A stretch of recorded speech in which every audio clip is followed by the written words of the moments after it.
RATH, has its right place in our lives. There's a certain, and I have had to learn, I'm very good at it because I'm Italian. And so, so there's a place like in the Zendo where you get that thwack on the shoulder and that shocks you into pure awareness. You just have to make sure that there's no animosity in that wrath. There can't be an ounce of animosity. That's why when they're training in the various practices, wrath is the last practice they train in because it's the most dangerous and the most, with the greatest potential of screwing up your karma. So I just want to say that. But I also, like I said, was in Bay Area spirituality, and there it's just this constant chronic spiritual materialistic benevolence with no wrath, and that's not real. That's called suppression of emotions. So so that's what I do. I mean, but I think the deepest thing is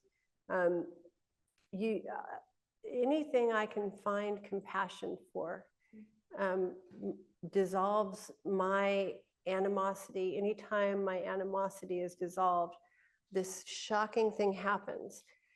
And that is that people get smarter. My anger makes people dumb. That's what it does, because they're all going to reflect how you're looking at them. This will be my last quick story that I tell often, but it's profound. That's why I tell it. So I worked with Ray for many years, and I was a hot mess. I was hot, but I was a mess. And, but I mean, I was really a hot mess. And I don't know, he just, I mean, he said, people say Nicole's difficult. She's not so bad. She just wants 100% of my attention 100% of the time. It's fun.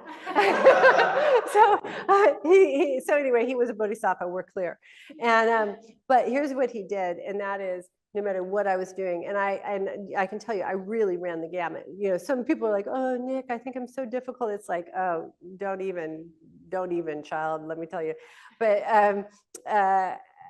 no matter what I did, he just looked at me like I was the one he'd been waiting for forever to walk through that door. And that this woman was here to bring great gifts to the world, despite all evidence to the contrary. He just looked at me that way. And because he looked at me that way, somehow that magnetism had that woman emerge in his presence.